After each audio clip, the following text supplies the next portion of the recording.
SpaceX launch in the books. Just the third time SpaceX has launched humans into space. Tonight, those 4 astronauts headed to the International Space Station. And we are learning tonight about a close space debris encounter coming just dozens of feet from that spaceship.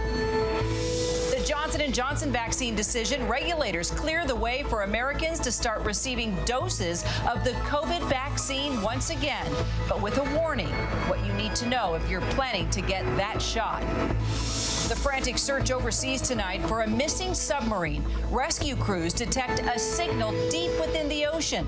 But for those feared dead aboard that missing sub, time may be running out. The Kremlin cracking down tonight on those who support its biggest critic. And after being told he was just days from dying, Alexei Navalny has ended his hunger strike. But what comes next for Vladimir Putin's most vocal opponent?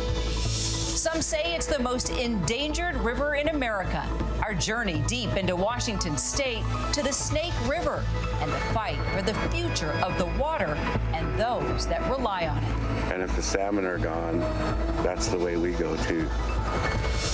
And a high-profile celebrity entering the crowded field of candidates if California's governor is recalled. What are Caitlyn Jenner's chances? And good evening, everyone. I'm Kira Phillips in for Lindsay Davis. Thank you so much for streaming with us. We begin tonight with a major decision by the CDC on the Johnson & Johnson vaccine. A committee late today lifted the pause on the vaccine and cleared the way for Americans to start receiving the single-dose vaccine once again. The FDA is issuing a warning with the vaccine, though, about an increased risk of rare blood clots. Officials now saying there are 15 reports out of 8 million shots given, all patients women between the ages of 18 and 59. But the panel believes Johnson & Johnson's vaccine could prevent more than 1,400 deaths in the coming months. They do, though, expect to see more than 24 cases of blood clots over the next month and a half. People are being urged to look for symptoms, including severe headaches and leg pain. Our Steve Osunsami is at the CDC tonight in Atlanta.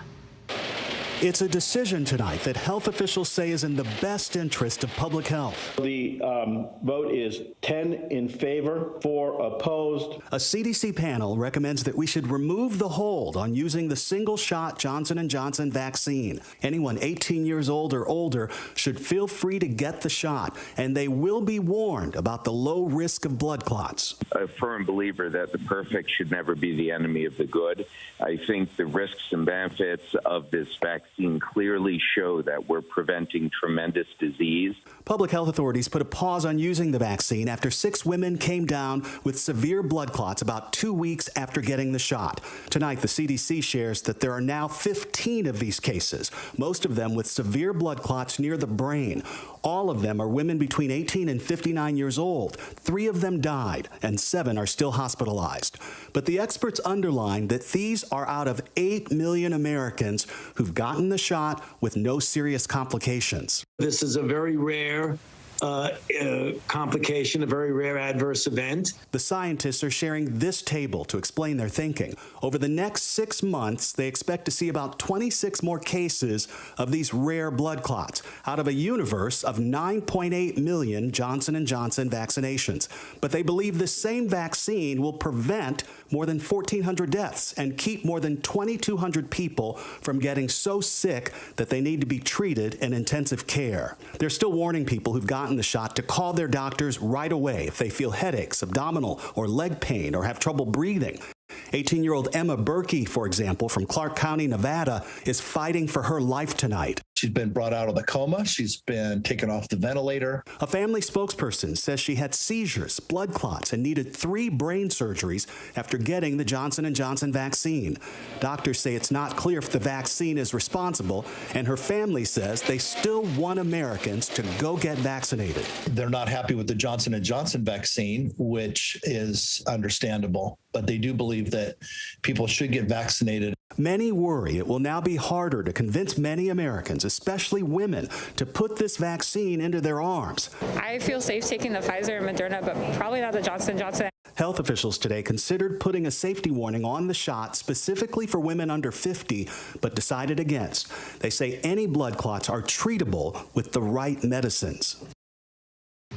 Steve Osunsami joins us now from Atlanta. Steve, so good to see you. What do you think? Could J&J shots be going into arms by this weekend? Well, you know, they're working on it right now. Johnson & Johnson is meeting with the CDC and the FDA, trying to get their shot back into service. It's not clear how long it will take, but one thing that will speed things along is the fact that there are already millions of doses of the Johnson & Johnson vaccine sitting on shelves waiting to go into arms. Kira? Live from Atlanta. Steve, thanks so much. And for more on the advisory panel's decision to resume Johnson & Johnson shots, we bring in former acting CDC head Dr. Rich Besser, who's now CEO of the Robert Wood Johnson Foundation. Thanks for joining us, Dr. Besser. Thank you, Kira. It's good to be here. Let's start with getting your reaction to the panel's vote tonight. Do you think it was the right call? Yeah, you know, the first thing I want to say is viewers need to know that the Robert Wood Johnson Foundation was founded with dollars that came from one of the founders of J&J. When I look at the decision of the committee, I think it was the right one. But the first decision, the decision to pause, I think was really important. When you have a vaccine first getting approved, it's only tested in tens of thousands of people. And so rare side effects, rare serious events aren't going to show up. And it's not until you give it to millions of people that something rare but potentially real could occur. And that's what happened here. There was a signal from our safety systems that said that there was a risk of a very severe type of blood clot. And so there was a pause to investigate to see how common is it, what needs to be done if people have that, and what information should the public have.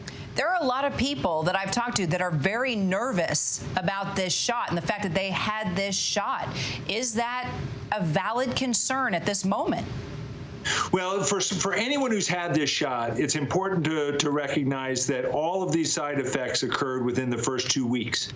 So if you're outside of that period, then you don't need to worry about this. For anyone who's within those two weeks, if you have severe headache and pain, if you have severe belly pain, or any symptoms that could cause you concern, reach out to your doctor and they can tell you whether you need to be concerned and whether you need to be seen. The risk of this rare clot is extremely small.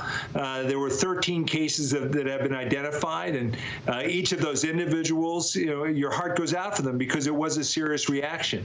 But we're up against here an infection that has killed more than 500,000 people in this country.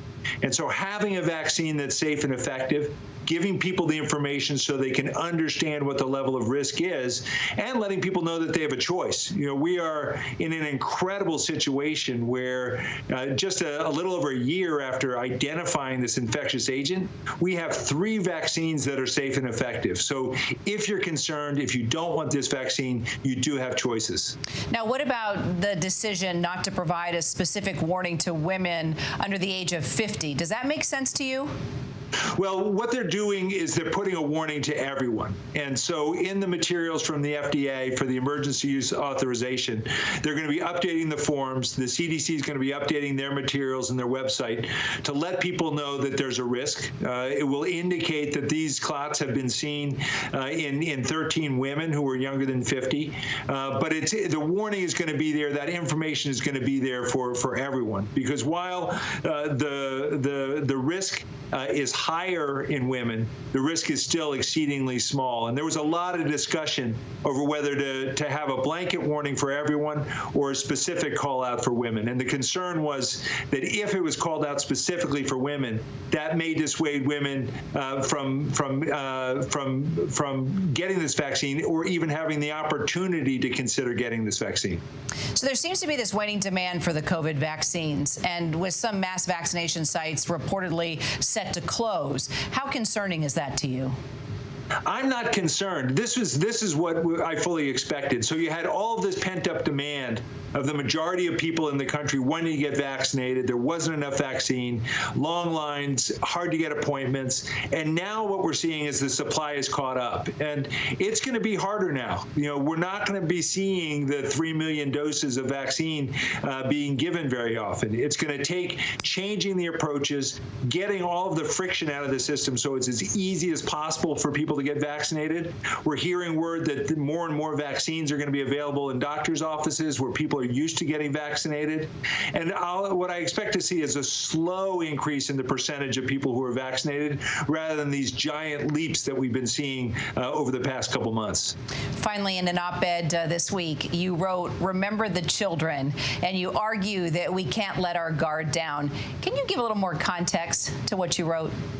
Yeah, Kira, I'm a pediatrician and I'm a parent, and I'm really concerned when I see states declaring victory and people throwing their masks away or burning their masks.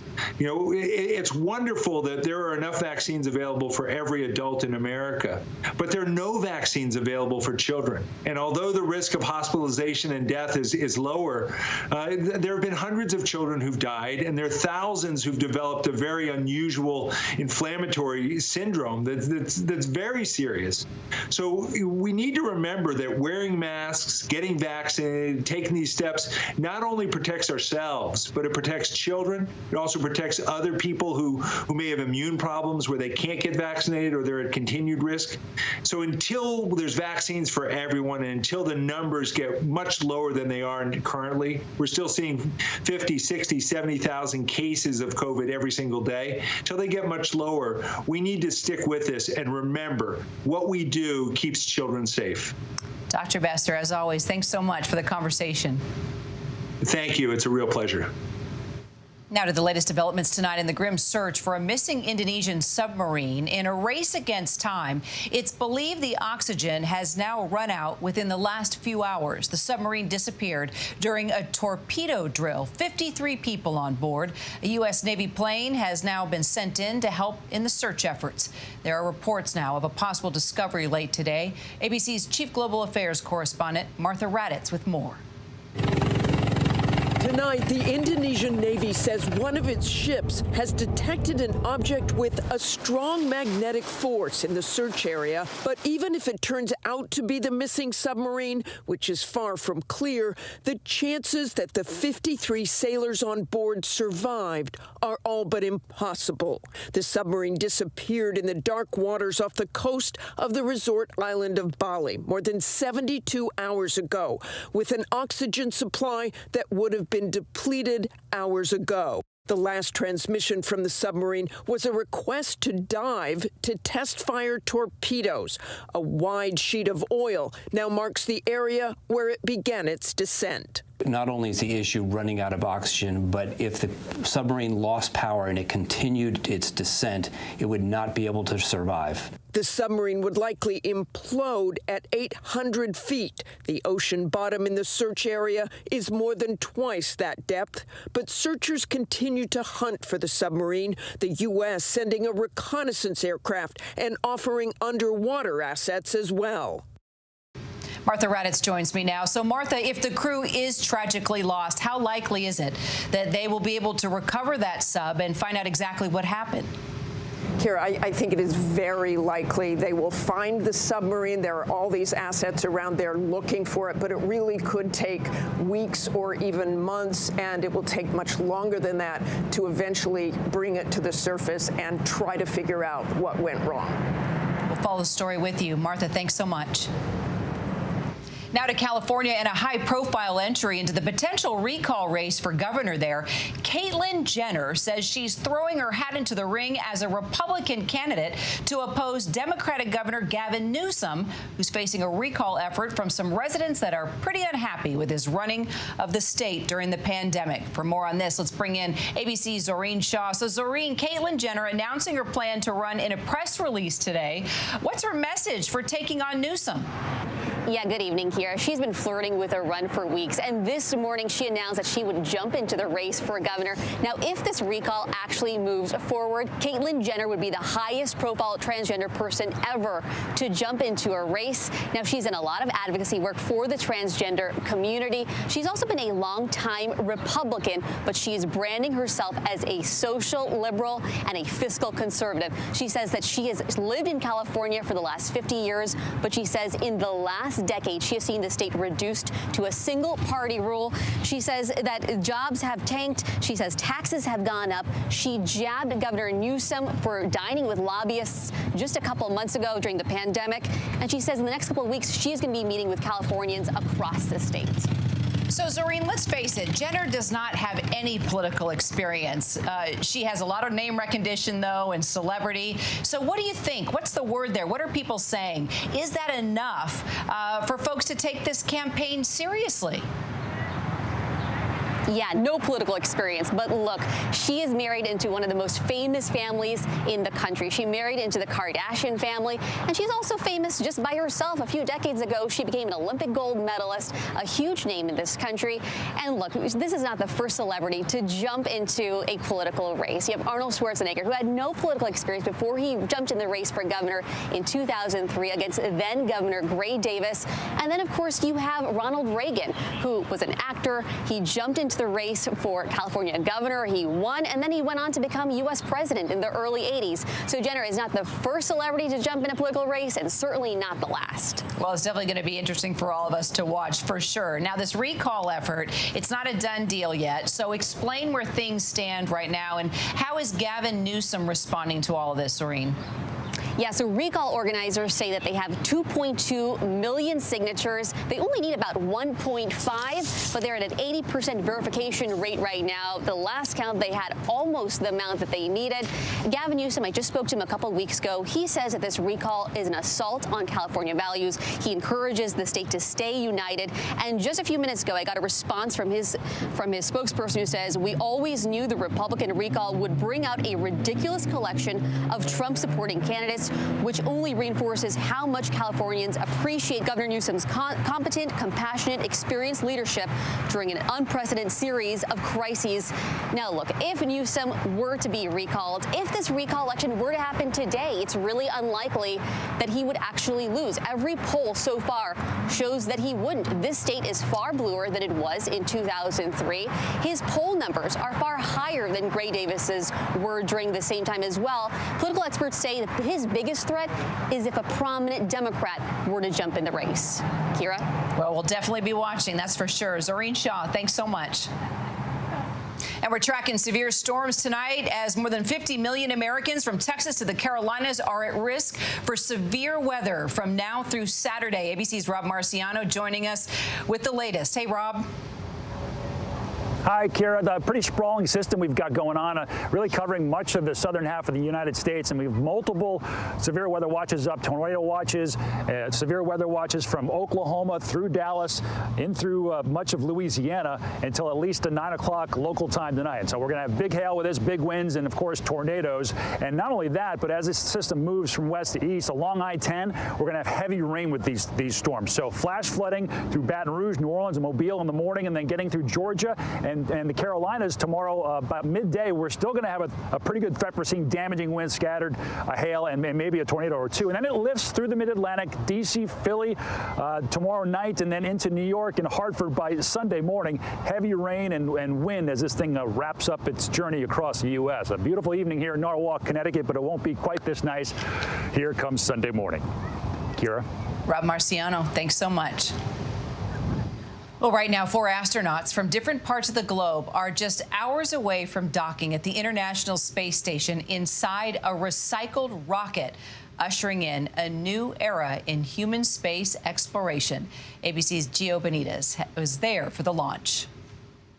And liftoff. Tonight, hours after this picture-perfect pre-dawn launch from the Kennedy Space Center lit up the skies up and down the East Coast. It's an invasion, Rucker. It's a UFO. A close call for the SpaceX Crew Dragon. Space junk threatening the ship, the crew scrambling to get back inside their pressurized suits. The space junk traveling at more than 17,000 miles per hour, coming within nearly 28 miles of the Crew Dragon, but missing it.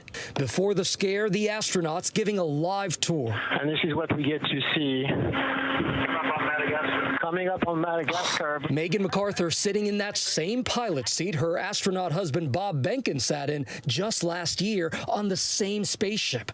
Bob and son Theo sending mom off with an air hug. I'm like a baby bird here, relearning how to move around in microgravity. It feels really good, but it feels a little bit weird too. SpaceX making history by successfully reusing a Crew Dragon spaceship for the first time.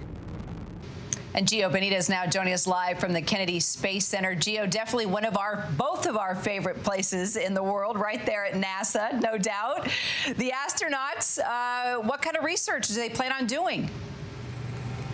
So we know, Kira, that they're going to focus very heavily on medical research. So we're talking about viruses, we're talking about treatments, a lot of things that could help us during this pandemic and any other. So they're going to be doing that. And what's interesting is that kind of research in the microgravity of the International Space Station, it really gives them a lot of information about how all of this works here on Earth.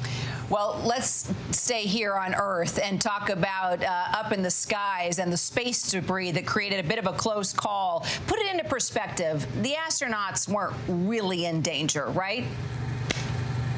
Oh, no, they actually were. And Mission Control was very, very afraid about this. And they didn't know. It came out of nowhere, this space junk. They didn't know that it was coming. And so they immediately had them hustle and put on those pressurized suits. And here's the thing. It doesn't really matter how large an object is in space, because you're talking about all of it moving at more than 17,000 miles per hour. Anything could be catastrophic. But the good news is they are now tracking that space junk, Kira, and they should be docking tomorrow morning. Well, we'll be following it. Gio, great to see you. Thanks.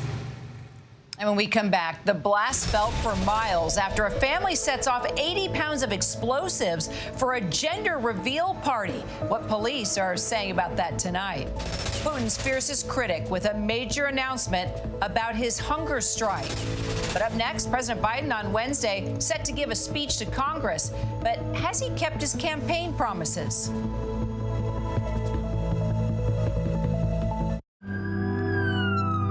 We'll guide you through it all tonight. We have made it through another week together. Give me a big hug, Griffin. We tell all our patients how much they're loved. We hold their hands. David, we're showing our love and support for all the ICU staff. They're the heroes in this.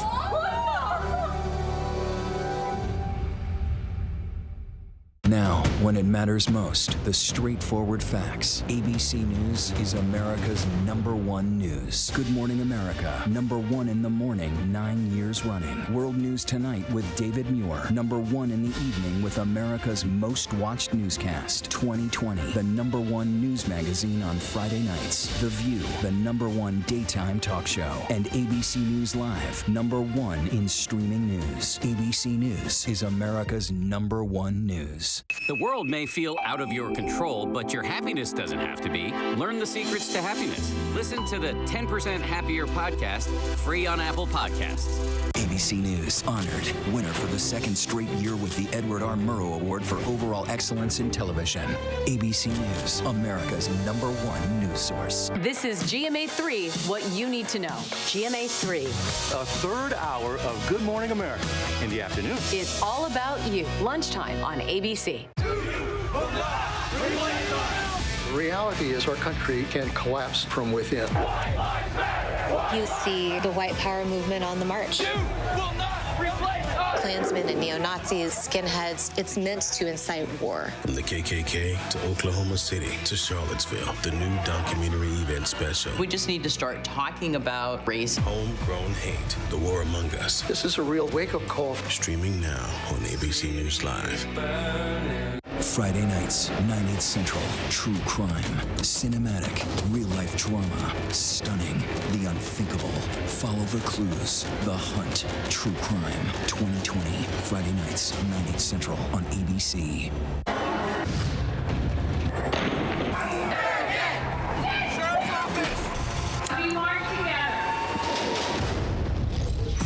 The most powerful stories of our time, anytime. Nightline. President Biden actually praised Vladimir Putin on the final day of the virtual climate summit. He said despite their differences, two big nations can cooperate to get something done. And he praised his efforts to reduce Russia's climate emissions. World leaders plan to formalize their climate commitments at the Glasgow summit in November. We're approaching the 100-day milestone for the Biden presidency next week, and tonight we wanted to take a closer look at some of the biggest promises that Joe Biden made during the campaign and where things now stand at this symbolic juncture. Here's our Devin Dwyer.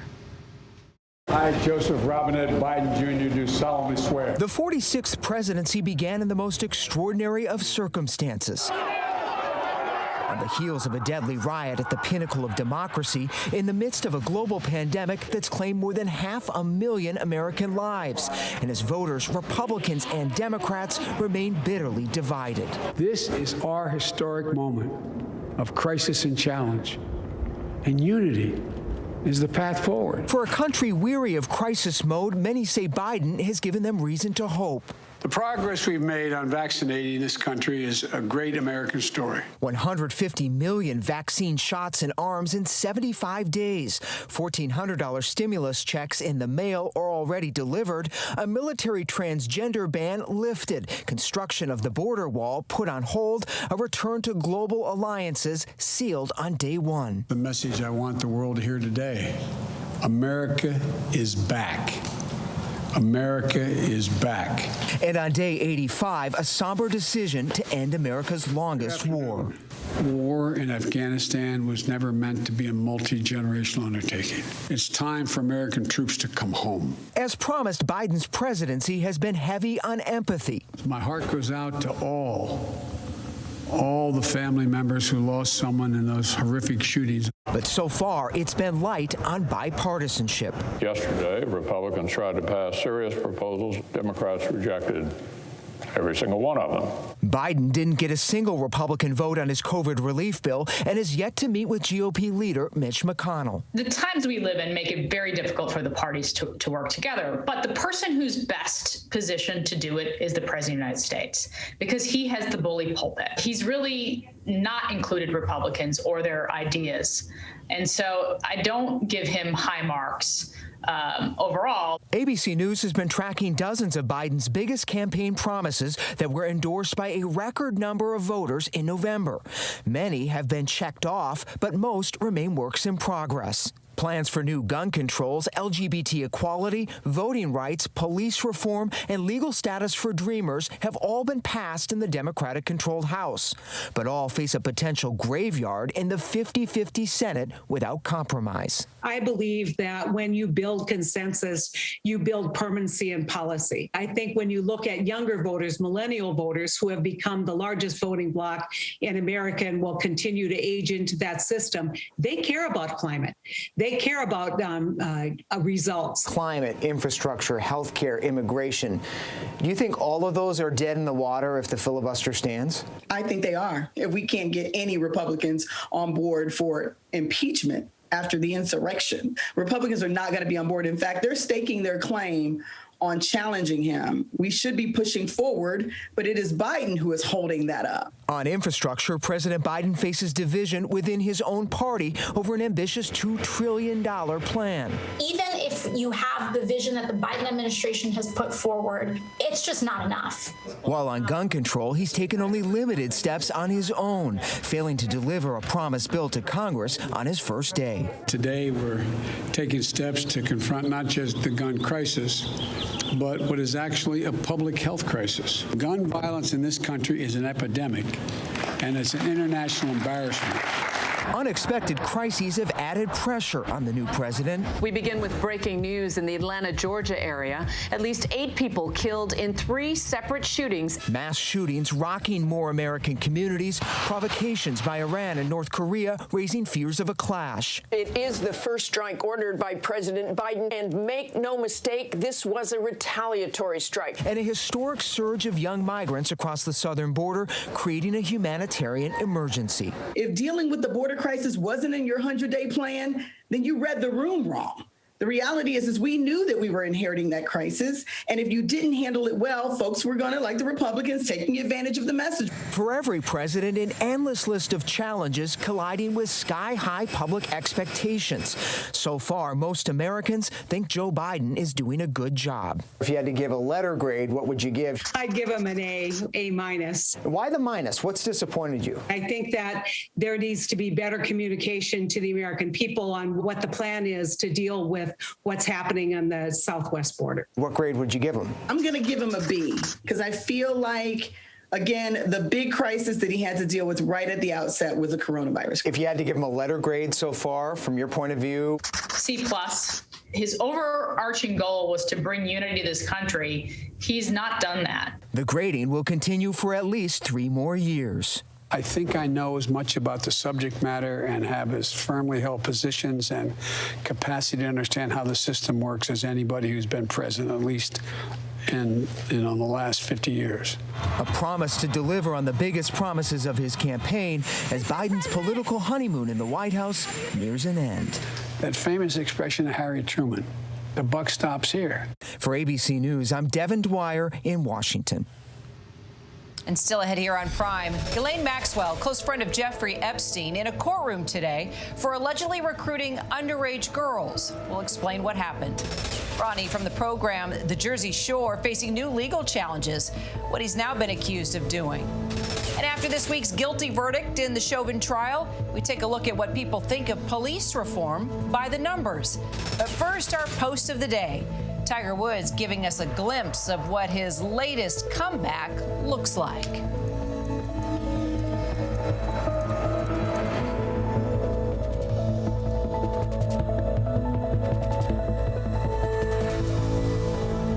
I know what happened, and I'm not guilty. Why the fascination with criminal trials? Figure out what's really out there. She revealed she had murdered his family. I know in my heart that he did this. It's the time of suspicion. The ending's really tough. You don't know whether truth is going to be difficult to find unless you try to find it.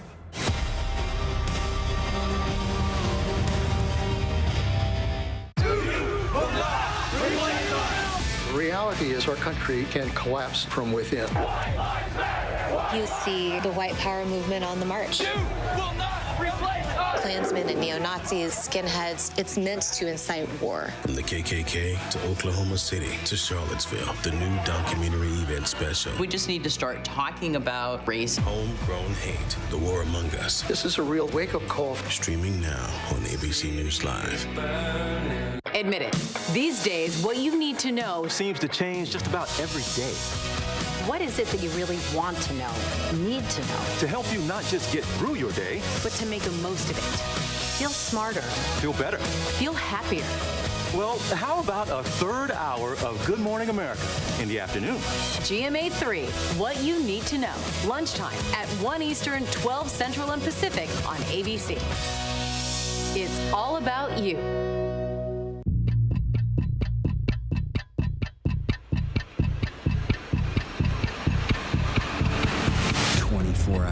Assault on the Capitol, the ABC News original, exclusively on Hulu, now streaming. With so much at stake, so much on the line, more Americans turn here than any other newscast. ABC News World News Tonight with David Muir. We have made it through another week together. America's #1 most watched newscast across all of television. The world may feel out of your control, but your happiness doesn't have to be. Learn the secrets to happiness. Listen to the 10% Happier podcast, free on Apple Podcasts.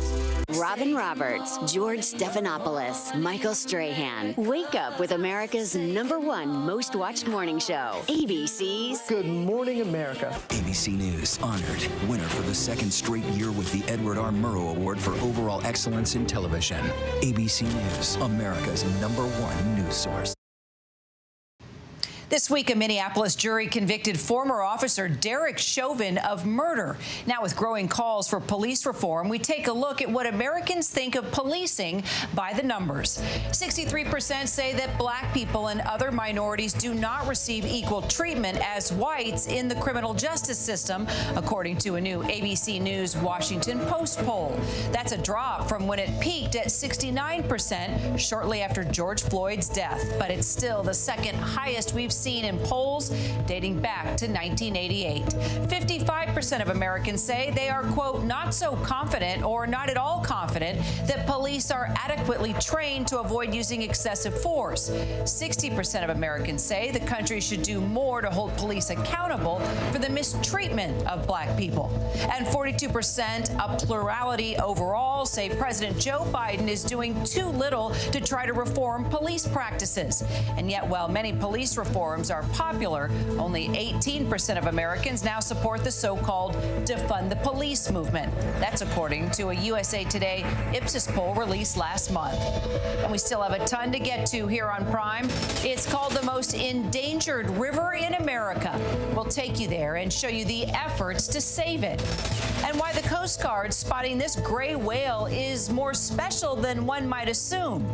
But first, a look at our top trending stories on abcnews.com.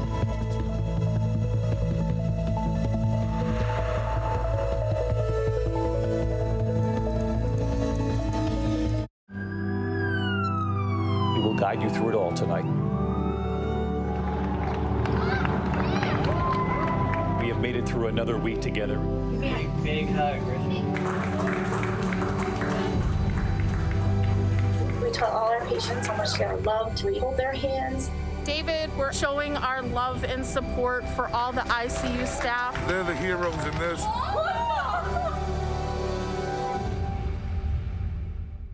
Now, when it matters most, the straightforward facts. ABC News is America's #1 news. Good Morning America, #1 in the morning, 9 years running. World News Tonight with David Muir, #1 in the evening with America's most watched newscast. 2020, the #1 news magazine on Friday nights. The View, the #1 daytime talk show. And ABC News Live, #1 in streaming news. ABC News is America's #1 news. The world may feel out of your control, but your happiness doesn't have to be. Learn the secrets to happiness. Listen to the 10% Happier podcast, free on Apple Podcasts. ABC News honored winner for the second straight year with the Edward R. Murrow Award for Overall Excellence in Television. ABC News, America's #1 news source. This is GMA3, what you need to know. GMA3. A third hour of Good Morning America in the afternoon. It's all about you. Lunchtime on ABC. The reality is our country can collapse from within. You see the white power movement on the march. Klansmen and neo-Nazis, skinheads, it's meant to incite war. From the KKK to Oklahoma City to Charlottesville, the new documentary event special. We just need to start talking about race. Homegrown hate, the war among us. This is a real wake-up call. Streaming now on ABC News Live. Friday nights, 9/8 Central. True crime, cinematic, real-life drama, stunning, the unthinkable. Follow the clues, The Hunt, True Crime, 2020. Friday nights, 9/8 Central on ABC.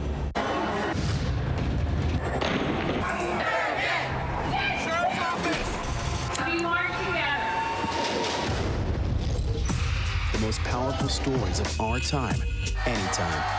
Nightline.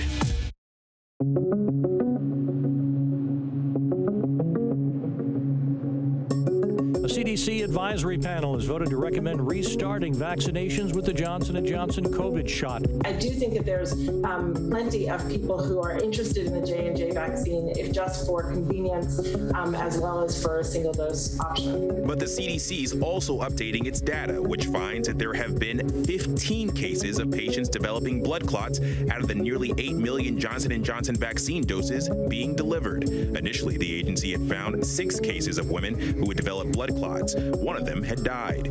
It's unknown if the Johnson & Johnson vaccine contributed to the clots. Health officials say the 15 cases are all women, mostly in their 30s. They also say outcomes could be improved if people are aware and seek help right away. That's been the case for 18-year-old Emma Berkey. She's one of those 15 women who struggled with blood clots after getting the vaccine. She's improving. Her condition is improving day by day. She had several seizures and needed 3 brain surgeries. Her family still advocating people get vaccinated. The Justice Department is investigating complaints Derek Chauvin used excessive force on a black teen in 2017, causing him to lose consciousness. Chauvin was dispatched to a home on a domestic dispute call between a mother and her son. The confrontation captured on body cameras. Prosecutors say after speaking with the mother, officers told the son to lie on the ground, which he refused to do. Chauvin allegedly then hit the 14-year-old boy in the head so hard he needed stitches. Then they say he grabbed the teen Ghislaine by the throat, causing him to lose consciousness and fall to the ground. Frank wrote the teen's ear began bleeding, and about a minute after going to the ground, the child began repeatedly telling the officers that he could not breathe. He allegedly held the boy down with his knee for nearly 17 minutes. A jury this week convicting the former Minneapolis police officer of murdering George Floyd last year. ABC's Dan Abrams says the older incident could come up in the next phase of Chauvin's trial. At sentencing, you have a much bigger opportunity, a broader opportunity, to present evidence about who the person is. A family set off explosives in New Hampshire as part of a gender reveal event, but the blast was so large it actually rocked several neighborhoods and damaged homes. 80 pounds of explosives were used during the reveal. A nearby homeowner says the blast cracked the foundation of her house. Others say it knocked pictures off their walls. In fact, the explosion was so immense it could be felt in neighboring towns as far away as northern Massachusetts. I'm not upset because I have chalk or confetti blown in my way. I mean, it was an explosion that rocked my house, my neighbors, my community, and towns. Just absolutely over the top, ridiculous. The person who set off the explosive says they did it in a gravel pit belonging to a local business, thinking it would be safe there. A surprising and rare sighting of a gray whale off Italy's coast. The Coast Guard spotting the lone gray whale in the waters near Rome after similar sightings around Naples earlier this week. The species is normally found in the Pacific Ocean. The last time a gray whale was spotted in the Mediterranean Sea was over a decade ago. U.S. embassies and consulates can once again hang the LGBT pride flag on their official flagpoles. This, according to an internal State Department cable obtained by ABC News. The policy repeals the ban on pride flags from flying at overseas U.S. missions instituted under the Trump administration. Well, bragging that he was involved in the insurrection at the U.S. Capitol failed to impress a woman on a dating app. She declined a date and turned him into the FBI. After Robert Chapman, who is from Putnam County, matched with a woman on Bumble, he allegedly wrote her that he had stormed the Capitol and made it all the way into the sanctuary hall. She replied that they were not a match after all. Investigators then cross-referenced video of Chapman at the Capitol with his Bumble profile picture. He's now charged with 4 misdemeanors. And welcome back. Now to new developments in the criminal case against Ghislaine Maxwell. She's charged with aiding and conspiring with deceased sex offender Jeffrey Epstein in the alleged sexual abuse of 4 underage girls between 1994 and 2004. Maxwell was arraigned today in a New York federal court on a new 8-count indictment. ABC's Aaron Katursky was in the courtroom, joins us now to talk about it. Good to see you. Good to see you too, Kira. So bring us up to date. What happened and where does the case stand now? This was a stunning moment in federal court because we had never seen Ghislaine Maxwell actually in a courtroom. We saw her after her initial arrest last July appearing on video, but this was the first time we got to have a look at her, and there was silence in the courtroom. Everybody heard the door rattle a bit as 2 U.S. Marshals in their blue windbreakers and masks led her to the defense table.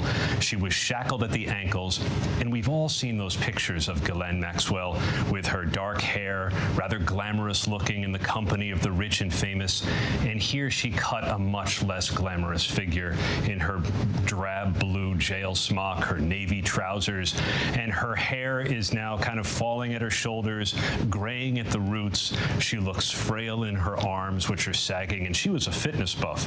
So it was really stunning to see her like this after nearly a year in custody. You know, she's the key to unlock what we really don't know. We know a lot, but there's still a lot we don't know. I mean, Epstein died by suicide in jail, and a lot of other people haven't talked. So will we truly be able to find out more and more names and possibly more crimes? You know, only Ghislaine Maxwell may have some of the answers, and that's part of the reason why prosecutors went after her. She was, to hear prosecutors tell it, his enabler. Without Ghislaine Maxwell, there are no minor alleged victims for him to allegedly sexually abuse. And so Maxwell, at least for the victims, is key. And there was at least one alleged victim not charged in the case against Ghislaine Ghislaine Maxwell, who appeared in court to bear witness to this. But Maxwell's case is not open and shut. It relies on the testimony and the word of 4 accusers and Ghislaine Maxwell's conduct dates years back. And so for people who are hoping that it's going to open up the secrets of Jeffrey Epstein and his mansions and his islands. That is what people want to know. It may be the best shot at justice for some of these women, but it's going to be a tough case because Ghislaine Maxwell's lawyers said today she is intent on fighting. So how is she going to argue? How are they going to argue? It's going to be their word, meeting the alleged victims against Ghislaine Maxwell's. She is going to say that they're not remembering things correctly, that what they say happened couldn't possibly have happened. Ghislaine Maxwell is something of an enigma. You know, her fingerprints are sort of there and sort of not. And the alleged victims are going to say that she was the one who brought them to Jeffrey Epstein. And her lawyers are going to say, what do you mean? Did she traffic you? Did you actually go anywhere? Or did she simply make introductions? And so her role to prosecutors is clear. To victims may be clear. But to the defense is hoping to convince a jury that maybe Ghislaine Maxwell is not the evil enabler that she's been made out to be. You know, you have such great insight, and I'm always reading your emails about what you're learning and your perspective on following these various trials and cases. What has been interesting for you specifically within this case? I was stunned to just see her today because a big part of the defense effort of late has been to get her out on bail. She's been incarcerated this whole time, and they've said that her mental state is fragile, that her hair's been falling out, that all this time in custody under very strict conditions is only because Jeffrey Epstein killed himself. It's not what a 59-year-old woman who has never had a criminal record deserves. Today, she did look more frail, and she looked older, but she still, according to her lawyer, has some fight in her and is intent on fighting these charges. And if she appeared disturbed or angry, she didn't show it. She sat calmly at the defense table with her hands kind of in her lap, and she looked at the judge, answered the questions. And I don't think Ghislaine Maxwell, even though she looks like a more diminutive figure, I'm not sure she's going to necessarily go down easy in court. We'll be following it. Aaron Katursky, thanks. Thanks, Kara. Well, today we learned the sentencing date for Derek Chauvin, the former Minneapolis police officer that was convicted this week for the murder of George Floyd. The jury found him guilty on all 3 counts, including murder. Chauvin is being held at a maximum security facility. He will now be sentenced on June 16th. The former police officer faces up to 40 years in prison. Imprisoned fierce Putin critic Alexei Navalny, 3 weeks into his hunger strike, decided to call it off, just as the Kremlin clamps down on his supporters. Patrick Revol has the details. Today, Vladimir Putin's fiercest critic Alexei Navalny ending his 3-week hunger strike. Navalny was sentenced to more than 2 years in a prison camp in Russia back in February. Not long after, he started refusing food to demand authorities give him access to an independent doctor to treat severe back pain.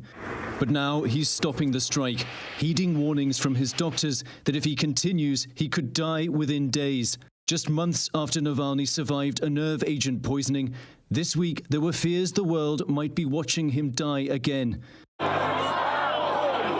Protests were held in dozens of Russian cities on Wednesday. Nearly 2,000 detained, according to activists that monitor arrests.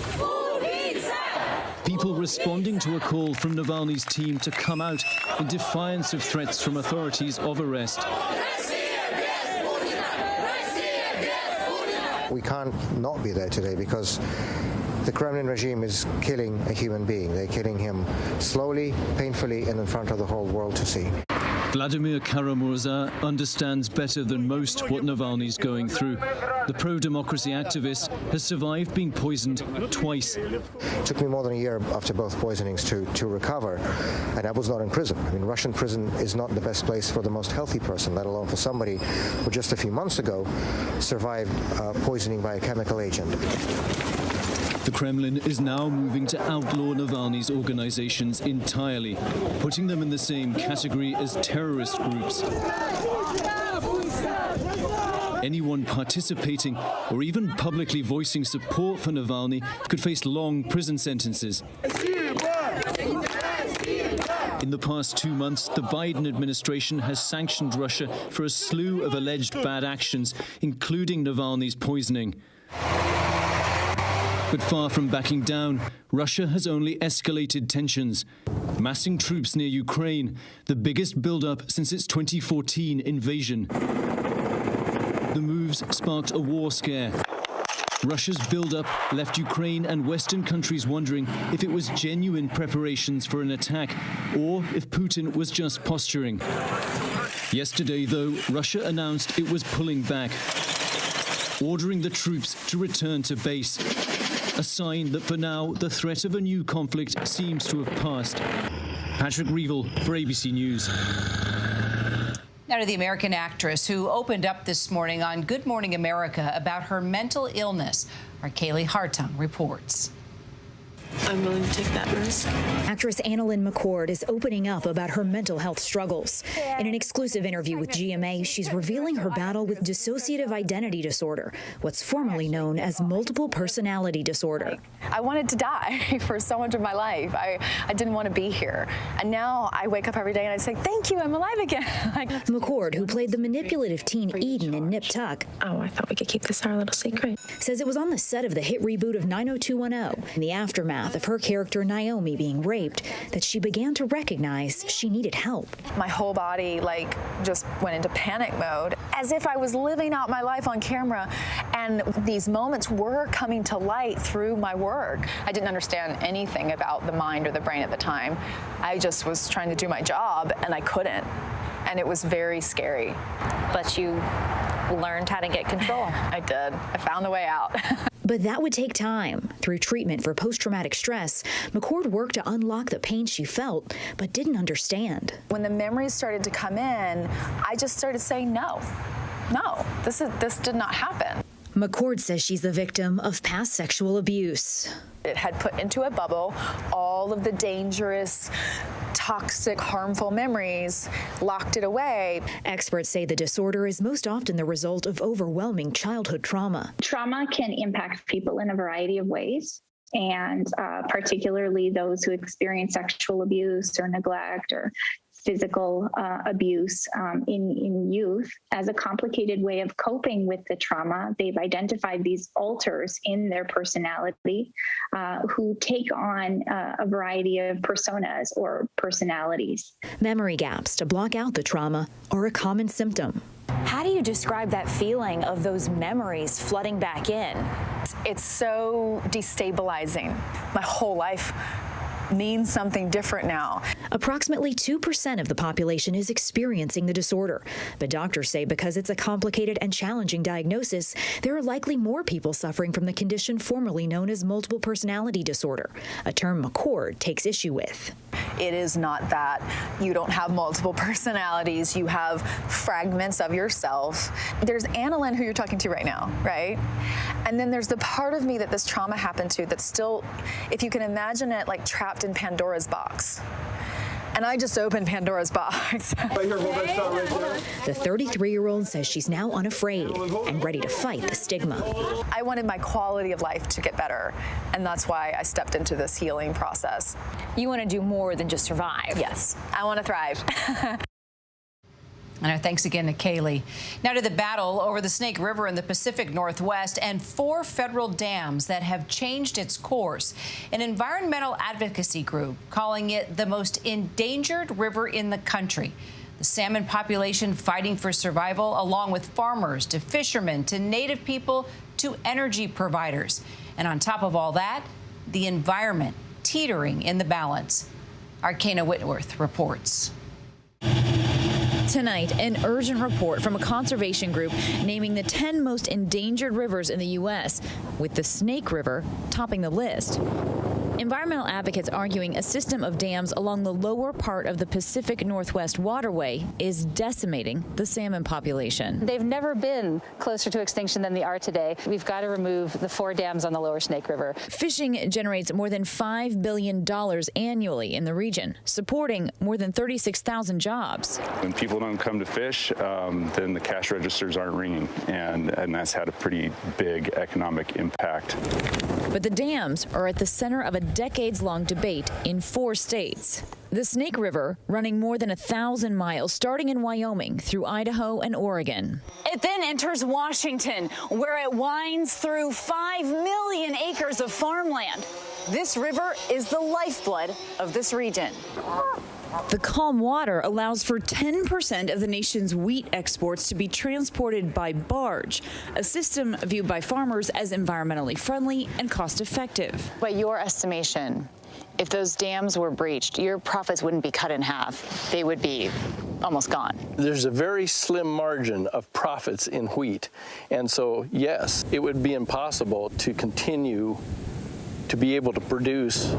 But the Nez Perce tribe, who have been synonymous with the land for centuries, believe with technology humans can adapt, but the salmon cannot.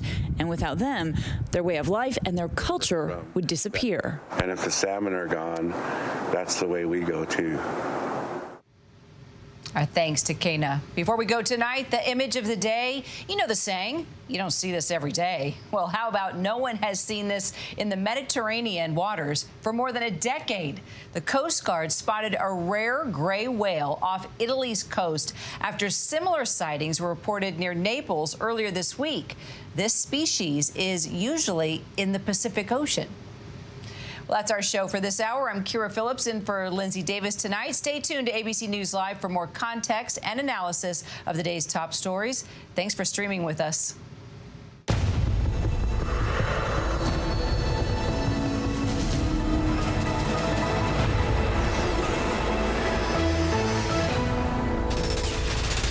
Coming up in the next hour, we're staying on top of a few things for you. Outrage over another police-involved shooting, this time in North Carolina. Protesters calling for police to release body cam footage. When we come back, we'll explain what happened.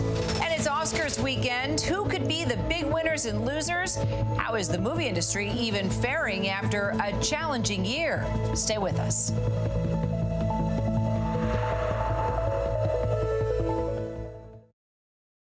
Admit it. These days, what you need to know seems to change just about every day. What is it that you really want to know, need to know? To help you not just get through your day, but to make the most of it. Feel smarter. Feel better. Feel happier. Well, how about a third hour of Good Morning America in the afternoon? GMA 3, What You Need to Know. Lunchtime at 1 Eastern, 12 Central and Pacific on ABC. It's all about you. The verdict. Find the defendant guilty. The aftermath. That courtroom, being in there. Now tonight. When you say a day to change the world. Mm-hmm. Like, for all the black daddies in the world. Powerful new details and interviews. That's not the Derek I knew back in high school. Derek Chauvin made everyone uncomfortable. The one word that I always come back to would probably be shattered. The breaking new 2020, tonight on ABC. Somewhere out in the country, there's a man. I'm Bobby. Doing good things for good people. He'll walk a mile in their shoes, then get them a brand spanking new pair when he's done. Just wanted you to have this. Thank you. You name it, he'll try.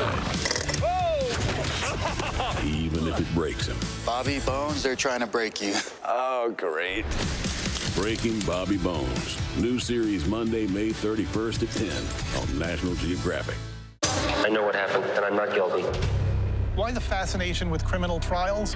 Figure out what's really out there. She revealed she had murdered his family. I know in my heart they did this. It's the time of suspicion. The ending's really tough. You don't know whether truth is going to be difficult to find unless you try to find it.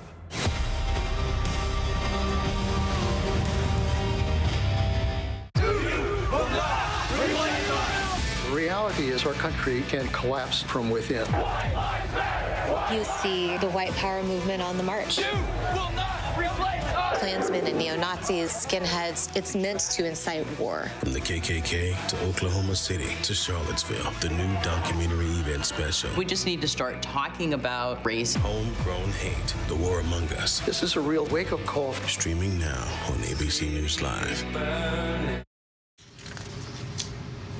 I'm Kira Phillips. Thanks for streaming with us. We are monitoring several developments here at ABC News this hour. The Global Climate Summit has come to a close, but not before President Biden tried to extend an olive branch of sorts to President Vladimir Putin. He praised for his climate efforts. Biden and climate envoy John Kerry assembled the world's largest economies together and urged them to come up with bold plans to tackle the climate crisis. Those plans will be formalized in November. Caitlyn Jenner is running for governor of California. The former Olympian turned reality star turned transgender activist is challenging Democratic Governor Gavin Newsom, who will likely face a recall election for his handling of the pandemic.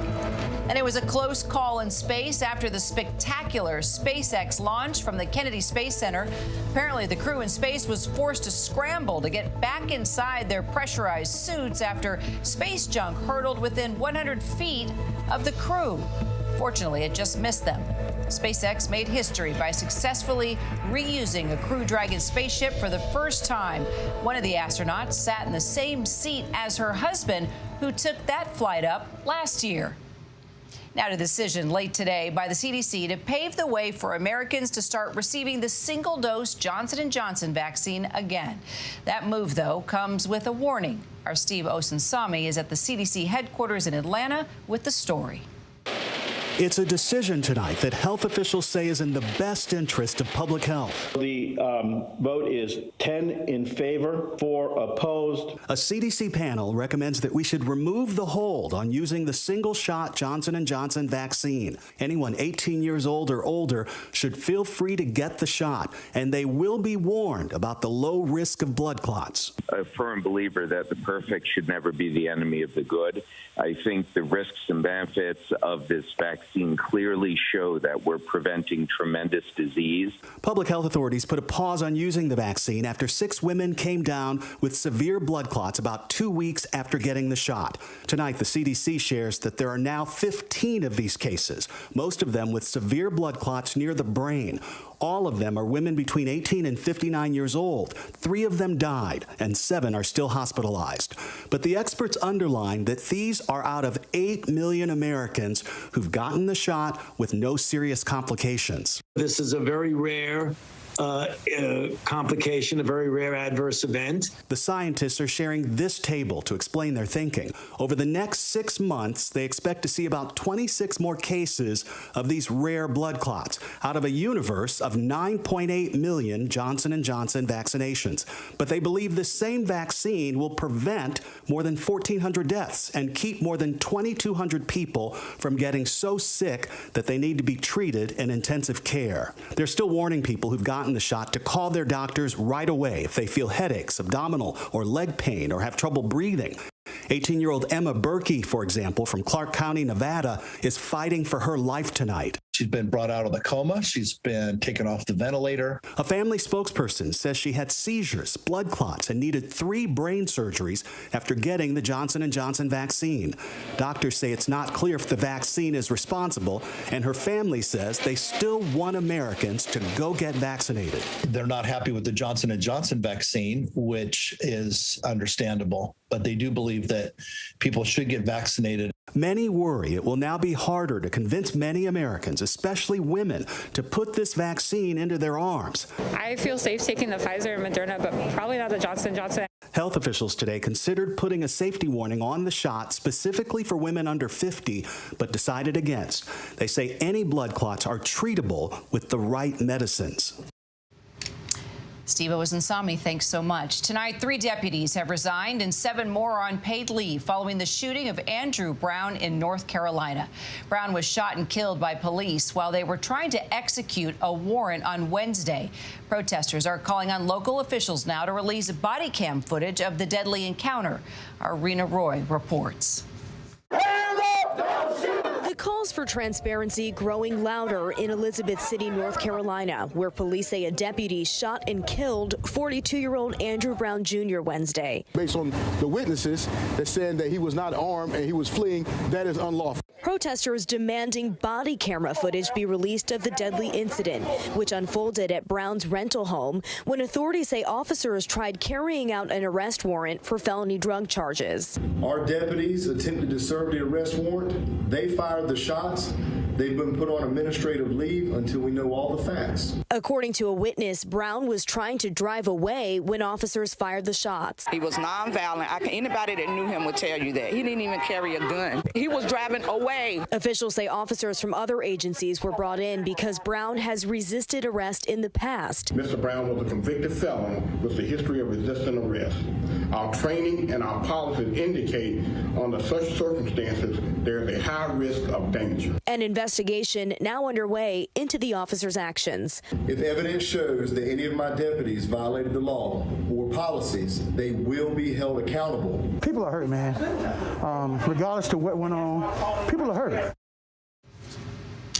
Our thanks to Rena Roy for that story. Now to the efforts to slow the 6th mass extinction. Life on Earth has been around for at least 500 million years. We humans haven't been here the whole time, but the plants and animals have. The textured fabric of biodiversity that makes places like rainforests not only survive, but thrive. But that's changing. Maggie Rulli takes us inside the fight to save our plants and animals.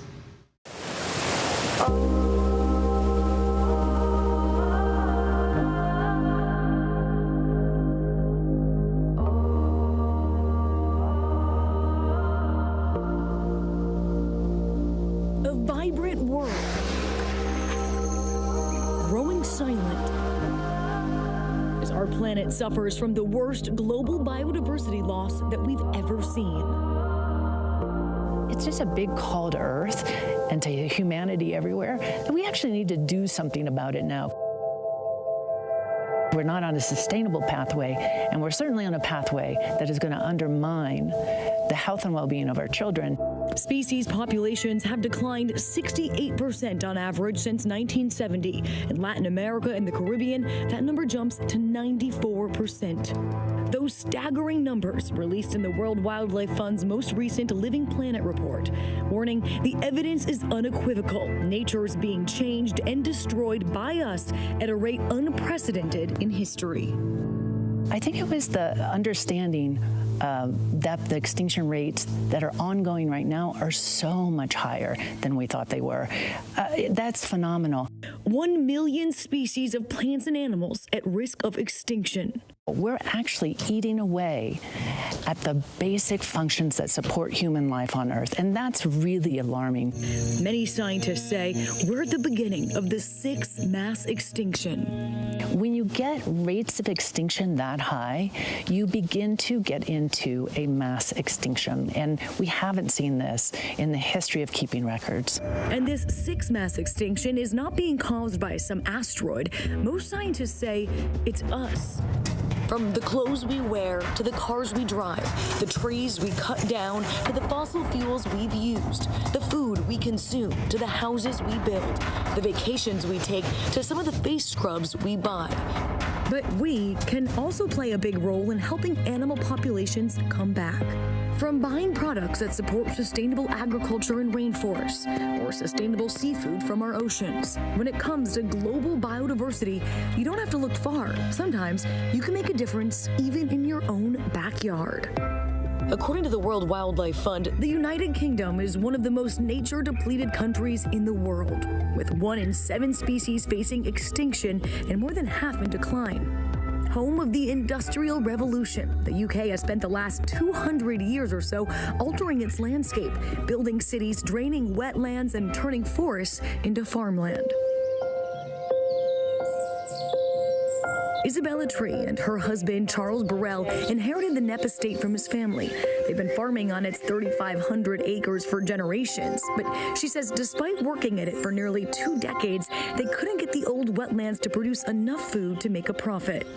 We began to look at something that would work with the land rather than battling against it all the time. And that's really when we stumbled on rewilding. She says the concept's quite simple. You pretty much do nothing and just let the land turn back to being wild. The year after we had restored the land, the soil, and we just walked out into a landscape that felt completely different. We were kicking up common blue butterflies and grasshoppers everywhere you went. The sound of insects, it was something we hadn't even known we'd been missing as farmers. And of course, when the insects come back, so do the birds. After starting small, they went bigger, letting more and more land go wild and bringing in some bigger animals. In all our imaginings of what pre-human impact Europe would have looked like, what the landscape would have looked like, we've completely forgotten about the huge herds of roaming animals that would have been here. All these animals would have been out there in the landscape, driving a very complex, shifting, dynamic kaleidoscope of habitats. If you put these animals back into the landscape, let them drive the system, then extraordinary things begin to happen. Biodiversity comes back. Walking with her on the English countryside, we saw animals like these, wild pigs, foxes, and birds. And she says that's just the beginning. These incredibly rare species that have found us because the habitat has returned. But more than that, we've just got this extraordinary biomass of species. So if you go out into the scrub on a spring morning at dawn, the sound of the birds is so loud, your stomach is reverberating. You can feel it in your lungs. Rewilding might not be the solution for everyone. After all, the world still needs farms to produce enough food for humans to survive. But Isabella says the two can work together. If we're going to recover ecosystems on which all of biodiversity depends, including our own species, we've got to be more generous with nature. We've got to give half our landmass across the planet back to nature. And I think rewilding is how you do that. As a planet, we still have a long way to go. The UK may have been one of the first to industrialize, but the rest of the globe soon followed. Right now, it's estimated that humans are overusing the Earth's biocapacity by at least 56%, and that number is only going up. There have been examples of success in the U.S., too. In Yellowstone National Park, efforts to restore a healthy wolf population helped bring the rest of the ecosystem into balance. President Biden's pledging to match the international call to protect almost a third of land for wildlife by 2030. I think maybe 5 years ago I would have been maybe a little more pessimistic. But one of the things I've been really so happy about in the last 2 to 3 years is how much attention the decline of nature is getting. The sixth mass extinction may have already started, but there is still time to slow it down and to make sure humans aren't a part of it. Understanding that the future is in our hands, in everybody's hands. We can't leave it to politicians, and we've got to fight to change. And thanks to our Maggie Rulli for that beautiful piece. Thank you. And still to come, the Oscars are set for Sunday. Who has the best chance of winning Hollywood's most coveted statue? Stay with us.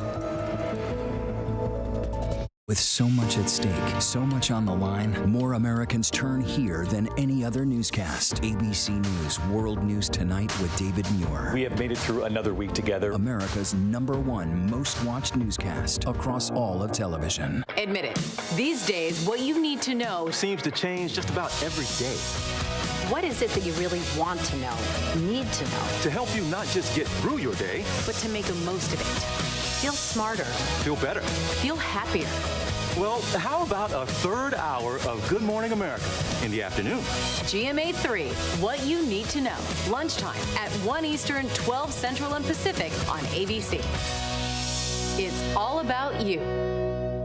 Robin Roberts, George Stephanopoulos, Michael Strahan. Wake up with America's #1 most watched morning show. ABC's Good Morning America.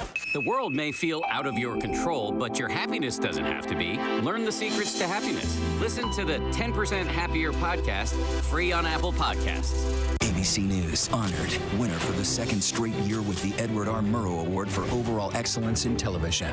ABC News, America's #1 news source. News. Friday nights, 9/8 Central. True crime, cinematic, real-life drama, stunning, the unthinkable. Follow the clues. The Hunt. True crime. 2020. Friday nights, 9/8 Central on ABC.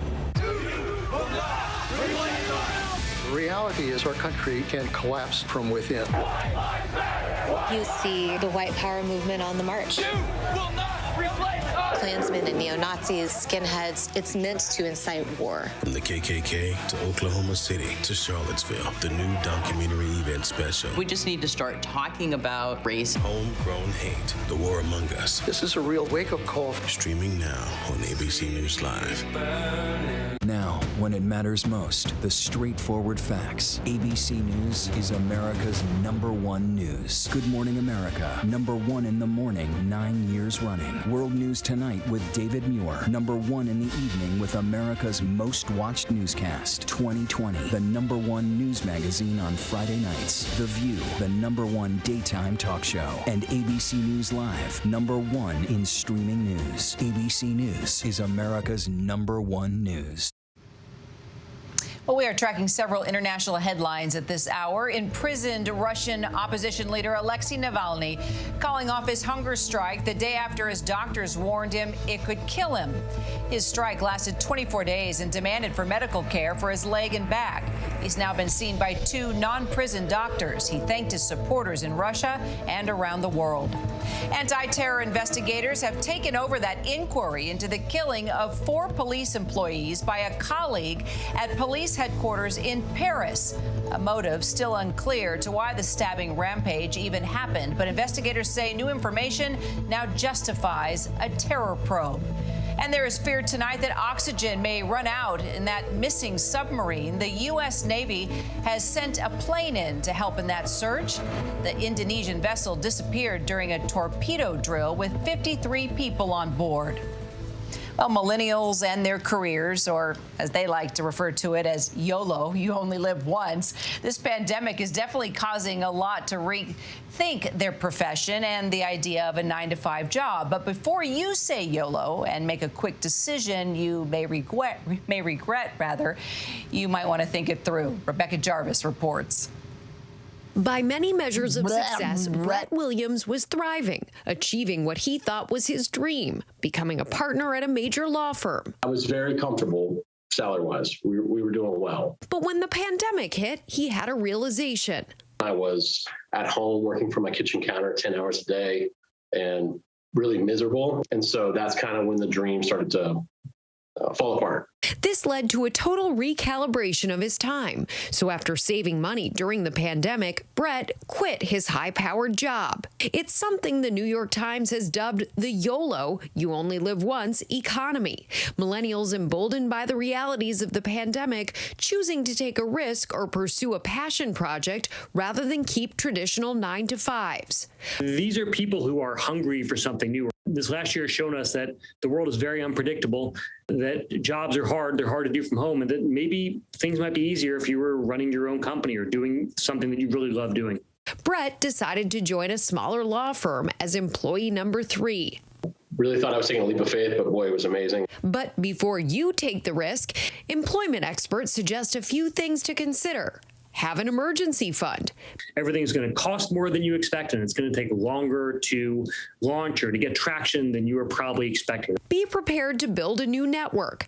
You have to reposition yourself in the market as somebody who is doing something else. You got to put yourself out right now to start building that network. And finally, be ready to explain your intentions. You got to start thinking about how the world sees you. You got to start doing that now.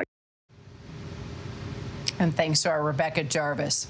Well, more than a year after theaters across the country were forced to close due to the pandemic, moviegoers are starting to return to watch films on the big screen. But with streaming services growing and Americans getting used to watching new releases from home, can the movie business as we know it survive the changes and setbacks of the past year?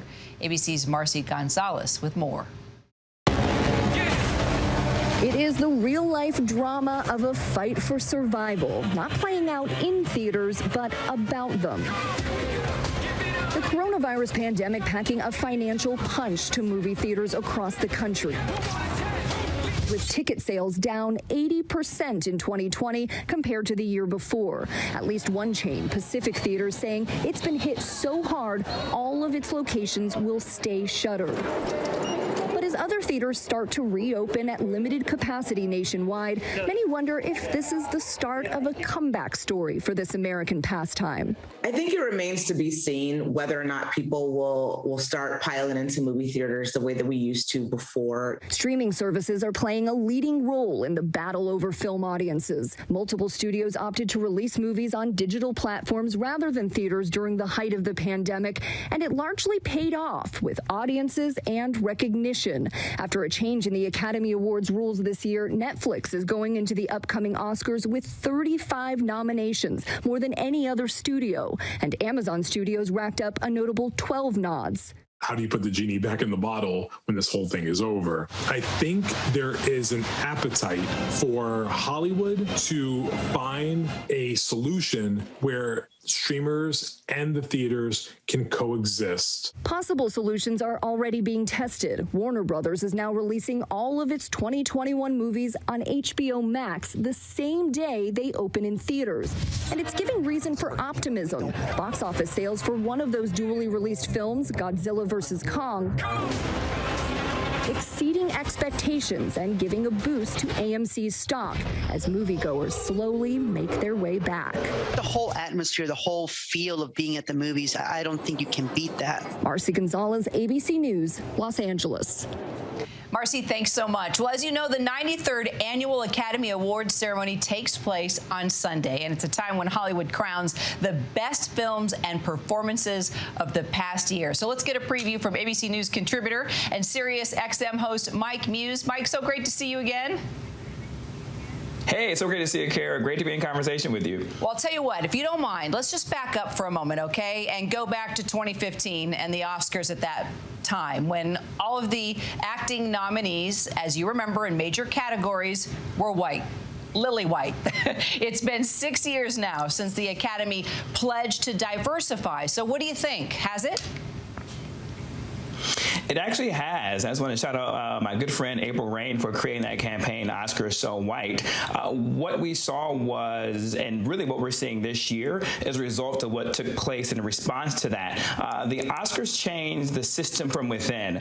They really worked hard to really focus on the different categories of membership and to making sure that membership was younger, was more diverse and was more inclusive. And so I think over time they've been steady adding and recruiting new members that is more reflective of our society. And as a result, you're seeing not only different types of films, Kara, nominated, but also different types of actors that are nominated as well. And the proof is in the pudding for this year, particularly that supporting actor category, where you have 3 black male actors vying for that #1 slot. Well, let's talk about those actors in a minute. But due to the pandemic, as you know, small groups of nominees and presenters will now be gathering in 3 cities to actually hand out the awards. And there will also be a smaller red carpet. So with viewership taking pretty much of a deep dive, right, for the other award shows, what do you think? Will Hollywood's most glamorous night be a thing of the past?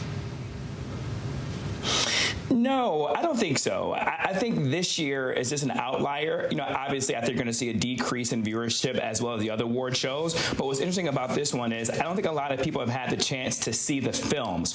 And so because a lot of people haven't had a chance to see the films, I don't know if they will tune in to watch. But that doesn't mean that the films weren't good. It's just that consumer behavior dynamics are changing. Consumers and filmgoers and movie watchers, we had so much other content to view with broadcast, linear, and streaming and film. It was hard to really find where these films are being released. Some did limited theatrical releases so they can qualify for the awards, and then some went straight to streaming. But it was hard to figure out which one was going where and when. There was no uniformity, so it made it hard for consumers and moviegoers to follow this year's releases.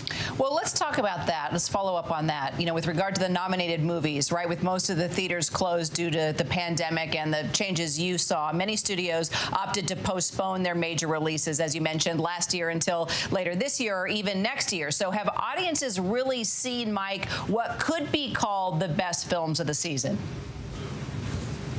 Kira, man, you always ask some really great questions. I say yes. You teed me up, that's why. I say yes. Right?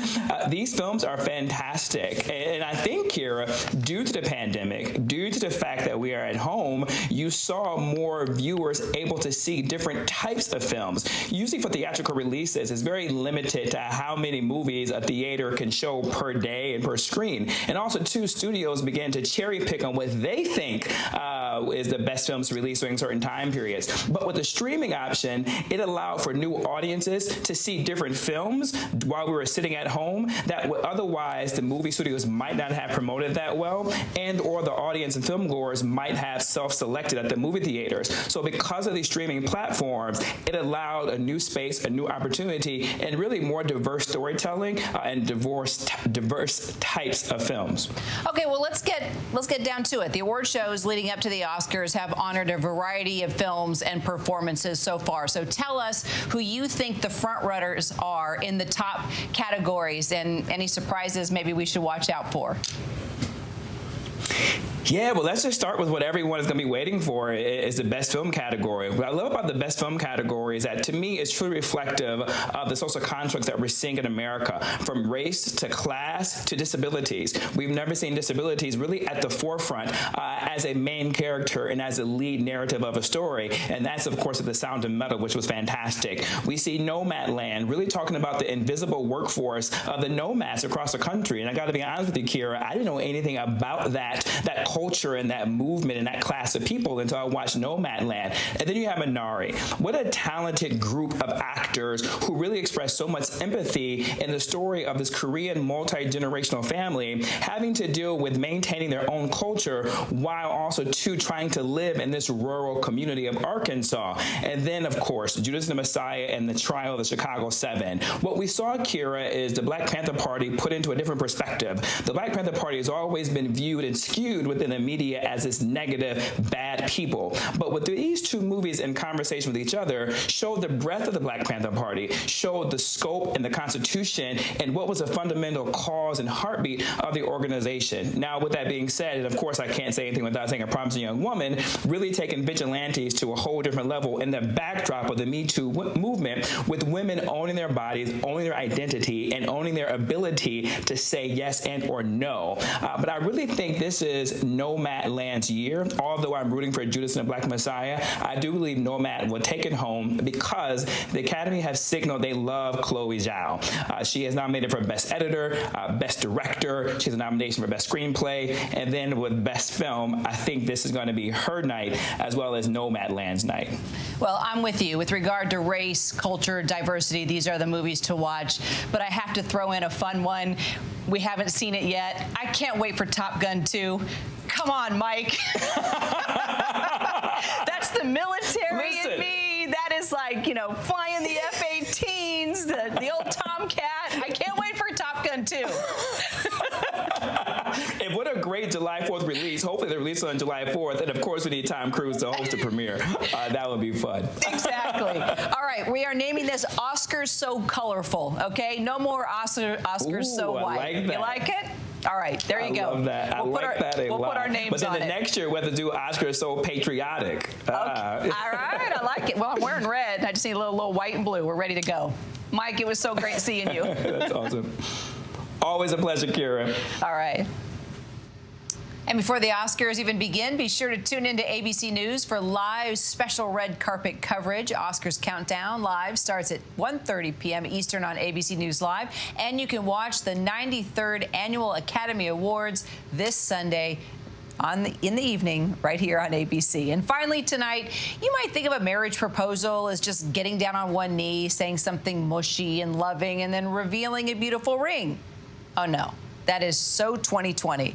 2021 is all about expressing love and devotion in a more urgent style, as our Will Gans introduces us to a man who may have set the bar pretty high. Fire trucks, a woman in labor in the middle of Broadway, and one epic surprise. I knew it would be something crazy. My mom actually kept asking, what do you think he's going to do? And I'm like, I don't even want to pretend to know. Mike Matthews and Amy Marshall have been together for 2.5 years, and he's been planning a proposal for almost as long. I knew that I wanted to incorporate healthcare workers or nurses, like something about that because of this past year. Amy is a NICU nurse, which is how Mike got the idea to spotlight the work she does. It wasn't just any medical emergency. It was like someone going into labor, which is what she oversees at her hospitals. Mark calling in favors, finding an actual pregnant woman to pretend to go into labor and actual firefighters to pretend to need assistance from a NICU nurse. The couple in line to get bagels when Mike gets an alert about the emergency situation a block away, something he had a graphic designer create. So Amy sprang into action. At one point, I said, do you feel like the head's coming out? And she's like, yeah, it feels like the head's right there. And I'm like, can I look? And she's like, no. The fireman said to me, Amy, turn around. And that's why I turned around. Mike there on one knee behind her, ring in hand. And it took me a few seconds to be like, oh, and I said, this was fake.